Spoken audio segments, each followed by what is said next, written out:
ETV دیکھنے والے تمام ناظرین کو السلام علیکم اور خوش آمدید۔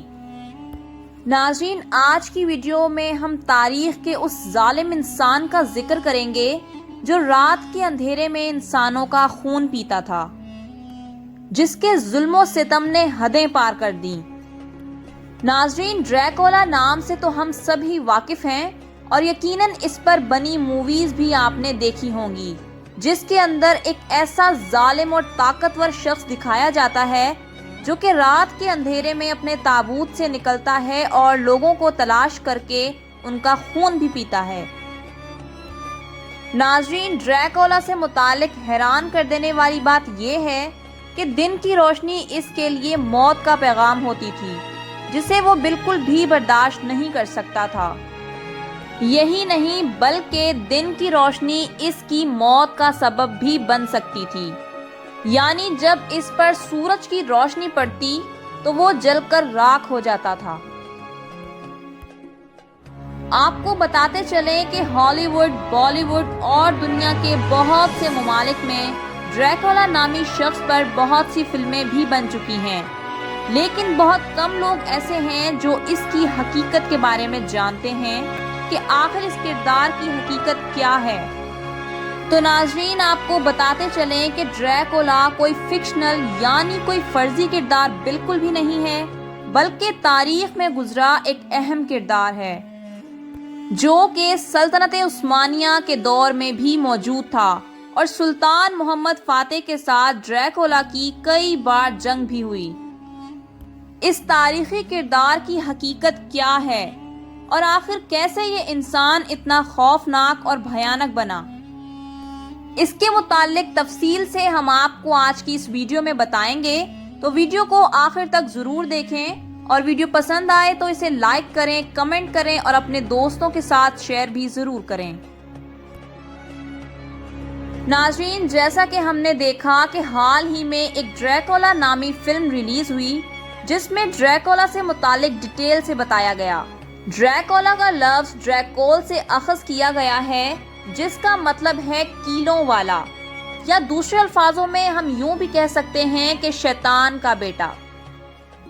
یہ نام سب سے پہلے ڈریکولا کے باپ کو دیا گیا تھا جب اس نے خلافت عثمانیہ کے مخالف بغاوت کرنے والی ایک تنظیم میں شمولیت اختیار کی تھی، تب اسے ولاد کا نام دیا گیا تھا، اور یہی نام بعد میں اس کے بیٹے یعنی ولاد دوم کو بھی دیا گیا، جسے ڈریکولا بھی کہتے ہیں۔ ناظرین، ڈریکولا اس وقت ایک چھوٹے سے ملک ملیشیا کا پرنس تھا۔ اس کے آس پاس کے ممالک بہت مضبوط اور طاقتور تھے۔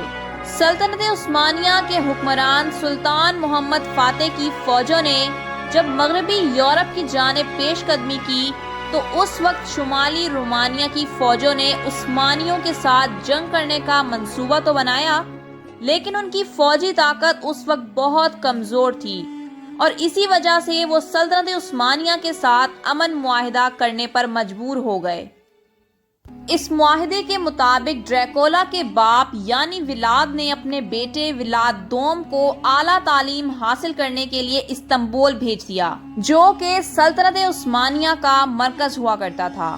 ناظرین، ولاد دوم کی شخصیت کے بارے میں آپ کو آگاہ کریں کہ ولاد دوم بچپن ہی سے بہت سرکش، تشدد پسند اور ظلم کرنے والا انسان تھا، جبکہ اس کے بھائی راڈو نے مسلمانوں کے سچے دین اسلام کو قبول کر لیا تھا اور وہ مسلمان ہو گیا تھا۔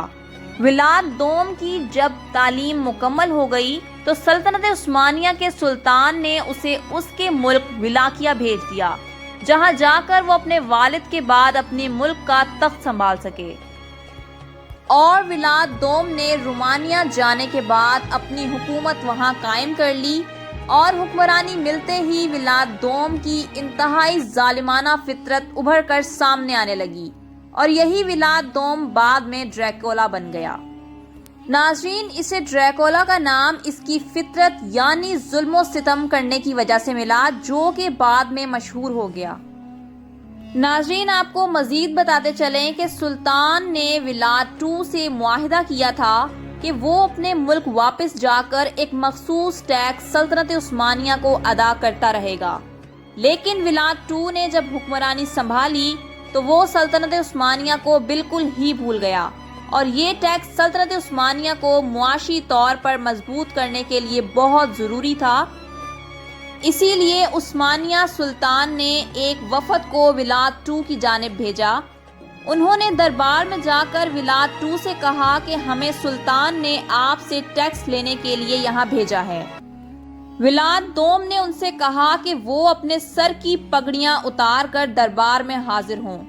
مسلمانوں کا تو یہ ماننا تھا کہ پگڑیاں اللہ تعالیٰ کے علاوہ کسی اور کے سامنے نہیں اتاری جا سکتی، اور اسی لیے وفد کے تمام لوگوں نے سر کی پگڑیاں اتارنے سے انکار کر دیا۔ ان کے انکار کرنے پر ڈریکولا نے شدید غصے میں حکم دیا کہ ان سب ہی کے سروں میں کیلیں ٹھوک دی جائیں، لہٰذا ایسا ہی کیا گیا۔ اس ظلم کے بعد سلطان محمد فاتح نے ان کے قریبی وزیر حمزہ پاشا کو حکم دیا کہ وہ ولاد II کو زندہ یا پھر مردہ گرفتار کر کے لائیں۔ ناظرین، آپ کو مزید بتاتے چلیں کہ ولاد II یعنی ڈریکولا کی تربیت ترکوں کے ہاتھوں ہوئی تھی، جو کہ بہت ہی زیادہ جنگجو ہوتے ہیں۔ ولاد II نے گھات لگا کر حمزہ پاشا کی پوری فوج کو بالکل ہی ختم کر ڈالا، ان میں سے کسی ایک شخص کو بھی زندہ نہیں چھوڑا۔ ناظرین، یہ منظر بہت ہی دہشت ناک منظر تھا کہ ایک ظالم انسان نے 20,000 کی فوج کو بنا رحم کیے نیزوں میں پرو کر کئی مہینے تک ان کی لاشوں کو ایک میدان میں لٹکائے رکھا۔